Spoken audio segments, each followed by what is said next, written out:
हम अपने वीडियो के माध्यम से यह बताने जा रहे हैं कि कलयुग का अंत कब होगा और कलयुग के अंत से पहले क्या क्या लक्षण दिखने लगेंगे। इसे जानने के लिए आप वीडियो के लास्ट तक बने रहे। आज के दौर में अधिकांश लोग मानव मूल्यों के ह्रास के लिए कलयुग को जिम्मेदार मानते हैं। ऐसे में जब भी कभी इस तरह की बातें सामने आती हैं तो लोग कहते हैं कि ये सारा कलयुग का प्रभाव है। पर क्या आप जानते हैं कि हमारे धर्म शास्त्रों में कलयुग के अंत के बारे में भी कहा गया है। ऐसे में इस कलयुग का अंत कब होगा, ये बात हर कोई जानना चाहता है।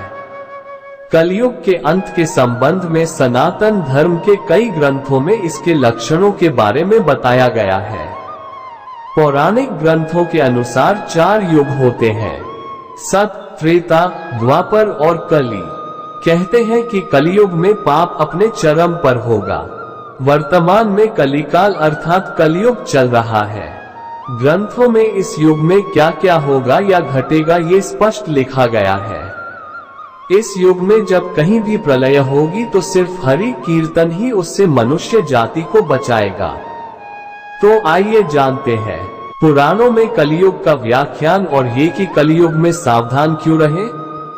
10 तथ्य जिनका वर्णन पुराणों में विस्तार से है। पुराणों में लिखा है कि जो व्यक्ति, संगठन या समाज वेद विरुद्ध आचरण कर धार्मिक और सांस्कृतिक एकता को खंडित करेगा, उसका आने वाले समय में समूल नाश हो जाएगा। पुराण के जानकार मानते हैं कि जैसे जैसे कलयुग आगे बढ़ेगा वैसे वैसे भारत की गद्दी पर वेद विरोधी लोगों का शासन होने लगेगा। ये ऐसे लोग होंगे जो जनता से झूठ बोलेंगे और अपने कुतर्कों द्वारा एक दूसरे की आलोचना करेंगे और जिनका कोई धर्म नहीं होगा। ये सभी विधर्मी होंगे। ये सभी मिलकर भारत को तोड़ेंगे और अंततः भारत को एक अराजक भूमि बनाकर छोड़ देंगे। एक भागवत पुराण में लिखा है, जब सभी वेदों को छोड़कर मनुष्य संस्कार शून्य हो जाएंगे तब ऐसे लोग सत्ता पे काबिज होंगे। ये सबके सब परले सिरे के झूठे, अधार्मिक और स्वल्प दान करने वाले होंगे। दूसरे की स्त्री और धन हथिया लेने में ये सदा उत्सुक रहेंगे। न तो इन्हें बढ़ते देर लगेगी और न घटते। इनकी शक्ति और आयु थोड़ी होगी। राजा के वेश में ये मलेच्छ ही होंगे। छोटी बातों को लेकर ही ये क्रोध के मारे आग बबूला हो जाएंगे। वे लूट खसोट कर अपनी प्रजा का खून चूसेंगे।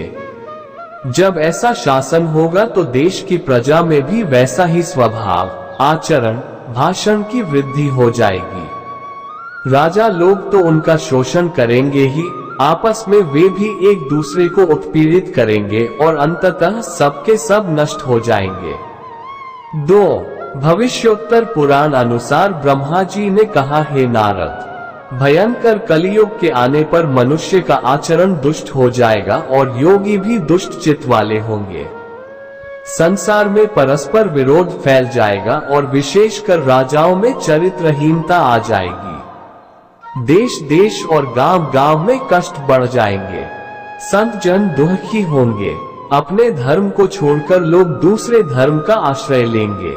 देवताओं का देवत्व भी नष्ट हो जाएगा और उनका आशीर्वाद भी नहीं रहेगा। मनुष्यों की बुद्धि धर्म से विपरीत चलती जाएगी। 3. महर्षि व्यास जी के अनुसार कलयुग में मनुष्यों में वर्ण और आश्रम संबंधी प्रवृत्ति नहीं होगी। वेदों का पालन कोई नहीं करेगा। कलयुग में विवाह को धर्म नहीं माना जाएगा। शिष्य गुरु के अधीन नहीं रहेंगे। पुत्र भी अपने धर्म का पालन नहीं करेंगे। कोई किसी भी कुल में पैदा क्यों न हुआ हो, जो बलवान होगा वही कलयुग में सबका स्वामी होगा। सभी वर्णों के लोग कन्या बेचकर निर्वाह करेंगे। कलयुग में जो भी किसी का वचन होगा वही शास्त्र माना जाएगा। 4. कलयुग में थोड़े से धन से मनुष्यों में बड़ा घमंड होगा। स्त्रियों को अपने केशों पर ही रूपवती होने का गर्व होगा। कलयुग में स्त्रियां धनहीन पति को त्याग देंगी। उस समय धनवान पुरुष ही स्त्रियों का स्वामी होगा। जो अधिक देगा उसे ही मनुष्य अपना स्वामी मानेंगे। उस समय लोग प्रभुता के ही कारण संबंध रखेंगे। 5. द्रव्य राशि घर बनाने में ही समाप्त हो जाएगी। इससे दान पुण्य के काम नहीं होंगे और बुद्धि धन के संग्रह में ही लगी रहेगी। सारा धन उपभोग में ही समाप्त हो जाएगा। कलयुग की स्त्रियां अपनी इच्छा के अनुसार आचरण करेगी। हाव भाव विलास में ही उनका मन लगा रहेगा। अन्याय से धन पैदा करने वाले पुरुषों में उनकी आसक्ति होगी। कलयुग में सब लोग सदा सबके लिए समानता का दावा करेंगे। 6. कलयुग की प्रजा बाढ़ और सूखे के भय से व्याकुल रहेगी। सबके नेत्र आकाश की ओर लगे रहेंगे। वर्षा न होने से मनुष्य तपस्वी लोगों की तरह फल मूल व पत्ते खाकर और कितने ही आत्मघात कर लेंगे। कलयुग में सदा अकाल ही पड़ता रहेगा। सब लोग हमेशा किसी न किसी कलेशों से घिरे रहेंगे। किसी तो थोड़ा सुख भी मिल जाएगा। सब लोग बिना स्नान करे ही भोजन करेंगे। देव पूजा, अतिथि सत्कार, श्राद्ध और तर्पण की क्रिया कोई नहीं करेगा। कलयुग की स्त्रियां लोभी, नाटी, अधिक खाने वाली और मंद भाग्य वाली होंगी। गुरुजनों और पति की आज्ञा का पालन नहीं करेगी तथा पर्दे के भीतर भी नहीं रहेंगी। अपना ही पेट पालेंगी, क्रोध में भरी रहेंगी। देह शुद्धि की ओर ध्यान नहीं देंगी तथा असत्य और कटु वचन बोलेंगी। इतना ही नहीं, वे दुराचारी पुरुषों से मिलने की अभिलाषा करेंगी। 7.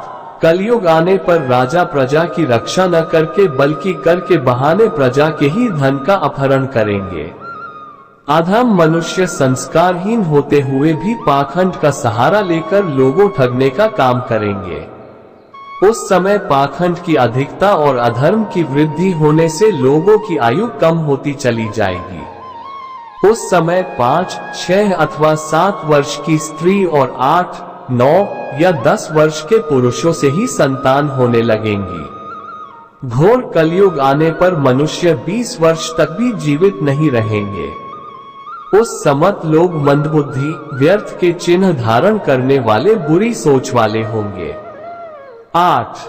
लोग ऋण चुकाए बिना ही हड़प लेंगे और जिसका शास्त्र में कहीं विधान नहीं है ऐसे यज्ञों का अनुष्ठान होगा। मनुष्य अपने को ही पंडित समझेंगे और बिना प्रमाण के ही सब कार्य करेंगे। तारों की ज्योति फीकी पड़ जाएगी। 10 दिशाएं विपरीत होंगी। पुत्र पिता को व बहुएं सास को काम करने भेजेंगी। कलयुग में समय के साथ साथ मनुष्य वर्तमान पर विश्वास करने वाले, शास्त्र ज्ञान से रहित, दंभी और अज्ञानी होंगे। जब जगत के लोग सर्वभक्षी हो जाए, स्वयं ही आत्मरक्षा के लिए विवश हो तथा राजा उनकी रक्षा करने में असमर्थ हो जाएंगे, तब मनुष्यों में क्रोध, लोभ की अधिकता हो जाएगी। 9. श्रीमद् भागवत के 12 स्कंध में कलयुग के धर्म के अंतर्गत श्री सुखदेव जी परीक्षित जी से कहते हैं, ज्यों ज्यों घोर कलयुग आता जाएगा, त्यों त्यों उत्तरोत्तर धर्म, सत्य, पवित्रता, क्षमा, दया, आयु, बल और स्मरण शक्ति का लोप होता जाएगा। 10. कलयुग के अंत के समय बड़े बड़े भयंकर युद्ध होंगे। भारी वर्षा, प्रचंड आंधी और जोरों की गर्मी पड़ेगी। लोग खेती काट लेंगे, कपड़े चुरा लेंगे, पानी पीने का सामान और पेटियां भी चुरा ले जाएंगे। चोर अपने ही जैसे चोरों की संपत्ति चुराने लगेंगे। हत्यारों की भी हत्या होने लगेगी। लोगों की आयु भी कम होती जाएगी। 11.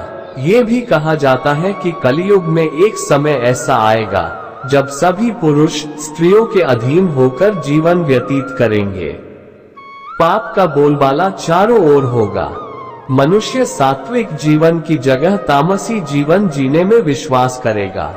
जब सूख जाएंगी गंगा, कलयुग के 5000 साल बाद गंगा नदी सूख जाएगी और पुनः वैकुंठ धाम लौट जाएगी। जब कलयुग के 10,000 वर्ष हो जाएंगे, तब सभी देवी देवता पृथ्वी छोड़कर अपने धाम लौट जाएंगे।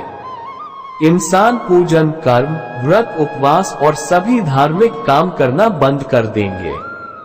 एक समय ऐसा आएगा कि जमीन से अन्न उपजना बंद हो जाएगा और पृथ्वी जलमग्न हो जाएगी। इसके बाद कलयुग के अंत में जिस समय कल की अवतार अवतरित होंगे उस समय मनुष्य की परम आयु केवल 20 या 30 वर्ष होगी। जिस समय कल की अवतार आएंगे तब मनुष्य की लंबाई काफी घट चुकी होगी।